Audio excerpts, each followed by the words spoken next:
अस्सलाम वालेकुम dear friends, उम्मीद है आप सब खैरियत से होंगे। हमारा आज का जो टॉपिक है वो है simply introduction to law. Actually ये जो लेक्चर है ये बहुत ही इम्पोर्टेंट लेक्चर है एलएलबी फर्स्ट सेमेस्टर के लिए। अब एलएलबी फर्स्ट सेमेस्टर में जब इंटरमीडिएट के फ्रेश कैंडिडेट्स आते हैं, बिगनर्स आते हैं, तो वो ये समझते हैं कि लॉ, जब वो जुरिस्प्रूडेंस को देखते हैं वो ये समझते हैं कि लॉ इतना हार्ड क्यों है, या लॉ तो इतना आसान है, हमारे को हार्ड करके क्यों समझाया जा रहा है। खैर जुरिस्प्रूडेंस पे मेरे अलग से लेक्चर्स जो हैं वो मौजूद हैं, लेकिन आज का जो पर्सपेक्टिव, आज का जो मेन ऑब्जेक्ट है हमारा इस लेक्चर को बताने का आपको, वो यही है कि लॉ आखिर है क्या। आखिर लॉ को जो आपके कॉलेज के अंदर इतना हार्डली पेश क्यों किया जाता है।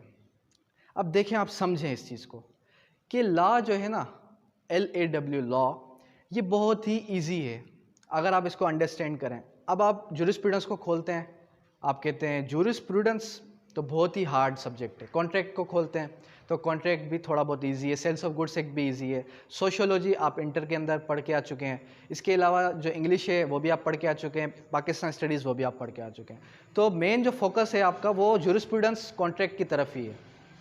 अब लीगल सिस्टम ऑफ पाकिस्तान को देखें तो आप जो है ये समझ लें कि लीगल सिस्टम ऑफ पाकिस्तान किसका हिस्सा है। लीगल सिस्टम ऑफ पाकिस्तान जो है कॉन्स्टिट्यूशन ऑफ पाकिस्तान 1973 को अगर आप खोलेंगे, समझेंगे, तो आप जो है इसको क्लियर अप कर जाएंगे।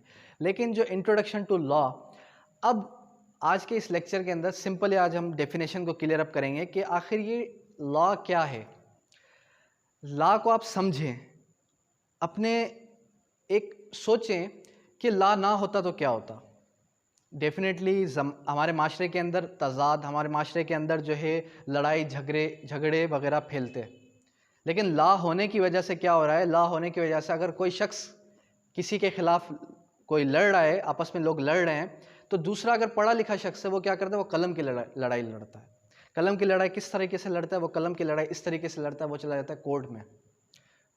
किसी ने कोई शख्स आया मेरे पास, उसने मेरा गिरेबान पकड़ा यहाँ से, और मेरा गिरेबान पकड़ के जो है मुझे मारा, डिफेम किया मुझे पब्लिक में। एग्जाम्पल दे रहा हूँ मैं। अब यहाँ पर मैंने उसका एट डेट टाइम बदला नहीं लिया उससे। मैं चला गया कोर्ट में कंपनसेशन लेने के लिए। उसके अगेंस्ट मैंने केस फाइल किया डिफेमेशन का। उसने मुझे मारा, उसके लिए भी मैंने जो है उसके ऊपर FIR करवा ली। कहने का मकसद ये है कि लॉ हमारी सोसाइटी में पीस को मेंटेन करने के लिए आया। अब लॉ की आप डेफिनेशन को समझें। It is set of rules. Law क्या है? Set of rules decided by state. इसकी अगर हम डेफिनेशन देखें तो वो डेफिनेशन क्या कहती है? Set of rules decided by state. ये सेट ऑफ रूल्स है। क्या है ये? सेट ऑफ रूल्स है decided by state to for purpose of keeping. इसका पर्पस क्या है? For purpose of keeping peace in society.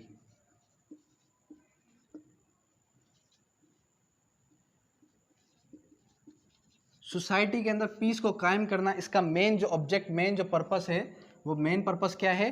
Piece in society. Society के अंदर अमन कायम करना।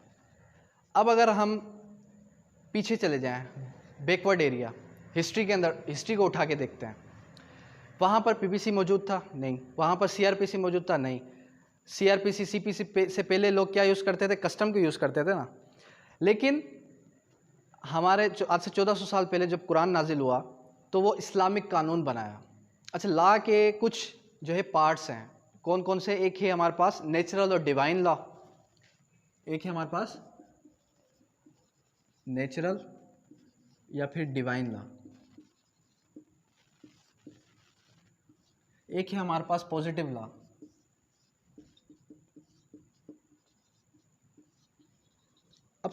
अब समझें आप इस चीज़ को।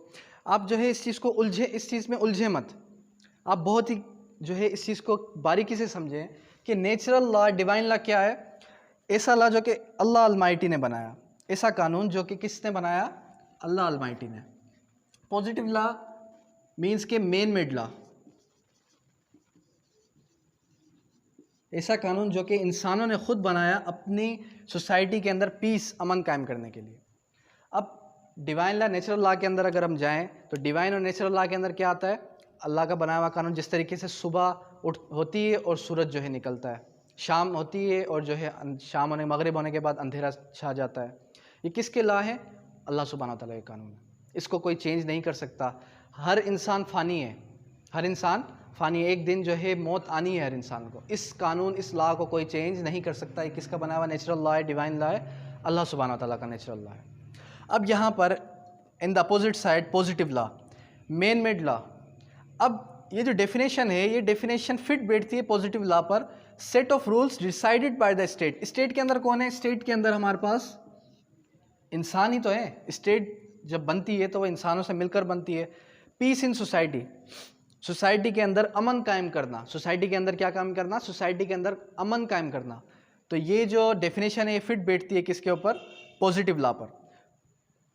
अब जब हम रिलीजियस लॉ को देखें, रिलीजियस लॉ समझते हैं आप? रिलीजियस लॉ मीन्स के ऐसे कवानीन जो कि बेस्ड हो रिलीजन पर, जो कि बेस्ड हो किस पर? रिलीजन पर। जिस तरीके से हमारा कॉन्स्टिट्यूशन ऑफ पाकिस्तान है, ये बेस्ड है किस पर?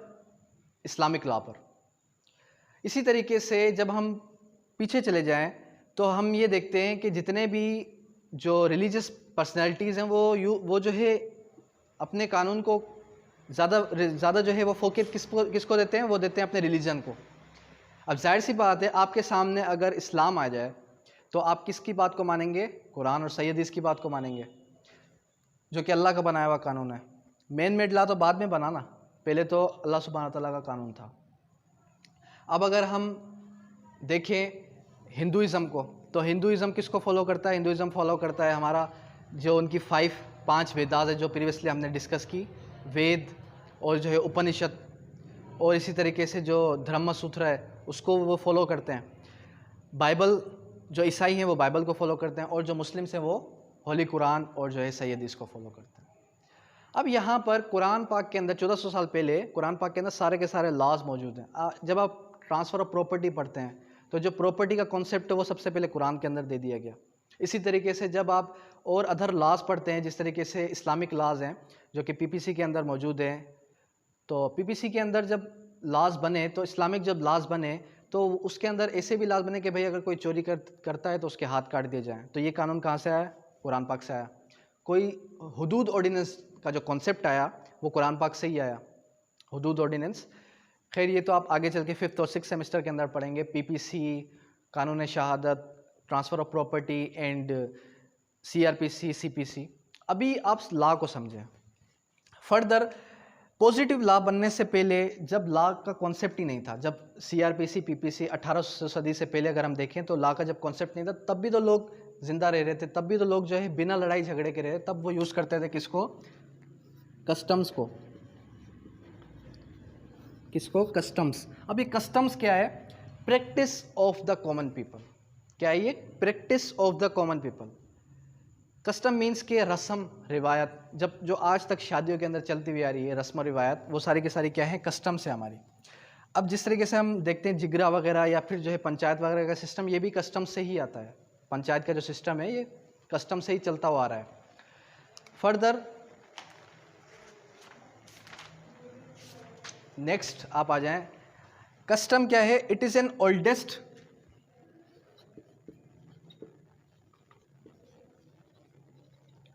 सोर्स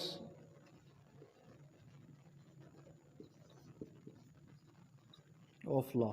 लॉ का जो ओल्डेस्ट सोर्स है वो क्या है? कस्टम है। ठीक है, वैसे अदर सोर्सेज भी हैं, वो मैंने डिफाइन किए, प्लेलिस्ट के अंदर चेक करेंगे तो आपको मिल जाएंगे।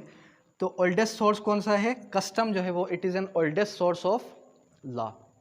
फर्दर अगर हम सिंपली, अगर आप अभी भी समझ रहे हैं कि ये सब जो है बहुत ही हार्ड है और जो है ये डेफिनेशन आपके लिए अभी भी हार्ड दिख रही है, तो अभी और इसको आसान कर देते हैं। अब आपने देखा जो कस्टम है practice of the common people, लेकिन जो लॉ ये डेफिनेशन बात कर सेट ऑफ रूल्स की बात कर रही थी। अब set of rules decided by the state. अब जो कस्टम है वो फिर कहाँ चले गए? फिर यहाँ पर फर्दर जो है दो स्कूल्स ऑफ थॉट आ गए। एक आ गया हिस्टोरिकल स्कूल ऑफ थॉट और एक आ गया हमारे पास ऑस्ट्रेनियन स्कूल ऑफ थॉट। अब जो हिस्टोरिकल स्कूल ऑफ थॉट था, उन्होंने कहा कि कस्टम जो है ओल्डेस्ट सोर्स ऑफ लॉ भी है और जो है कस्टम को हम फॉलो करेंगे। लेकिन ऑस्ट्रेनियन स्कूल ऑफ थॉट ने कहा कि कस्टम क्या है, कस्टम ओल्डेस्ट सोर्स तो है, लेकिन साथ में जो आज का लॉ है उसके ऊपर ये एप्लीकेबल नहीं है। सिंपल डेफिनेशन पे आए आप। सिंपल डेफिनेशन हमें ये कहती है, law is system of rules. Law क्या है? System of rules created and enforced by social and government. ये सिस्टम ऑफ रूल्स से क्या है, जो कि इन्फोर्स होती है सोशल एंड गवर्नमेंट के जरिए। सोशल के अंदर कस्टम्स आ गए। Institution and regulate behaviour of people, जो कि रेगुलेट करती है किस पर? Behaviour of people. जब आप क्राइम का नेचर पढ़ेंगे तो आपको पता चलेगा कि बिहेवियर ऑफ पीपल क्या है। अब इसका मेन ऑब्जेक्टिव क्या है? To maintain peace. पीस को मेंटेन करना इसका मेन ऑब्जेक्टिव है इन सोसाइटी। सोसाइटी के अंदर अमन कायम करना, यही लॉ का ऑब्जेक्ट है। लॉ जो बनता है, कोई भी कानून बनता है तो वो इसी पर्पस के लिए बनता है। सीआरपीसी अगर आप उठाएं, कोई भी अगर खून खराबा करता है तो उसके पीछे रेमेडी है, उसको जो है सज़ा मिलती है। सीपीसी, अगर कोई आपकी प्रॉपर्टी लेना चाहता है तो आप जो है कोर्ट में जाए, आपको जो है रेमेडी अवेल है। किस तरीके से रेमेडी अवेल है कि आप जो है उसके खिलाफ कोई भी केस फाइल कर सकते हैं, सूट फाइल कर सकते हैं कि ये मेरी प्रॉपर्टी है, ये जो है मैंने ट्रांसफ़र की भी नहीं है इसके नाम पर, ये मेरी प्रॉपर्टी पे कब्जा करके बैठा है। या फिर XYZ कोई भी केसेस हैं, वो सारे के सारे केसेस आपको रेमेडी ही अवेल करते हैं। लॉ क्या करता है? आपको रेमेडी अवेल करता है। लॉ आपको सिंपली एक रूल बताता है कि किस तरीके से हमारी सोसाइटी के अंदर रहना है, किस तरीके से हमारी सोसाइटी के अंदर जो है मेंटेन करना है पीस को। यही लॉ है सिंपली। आपने इसको जो है बहुत ही हार्ड समझा हुआ है, बहुत ही ईजी है ये लॉ।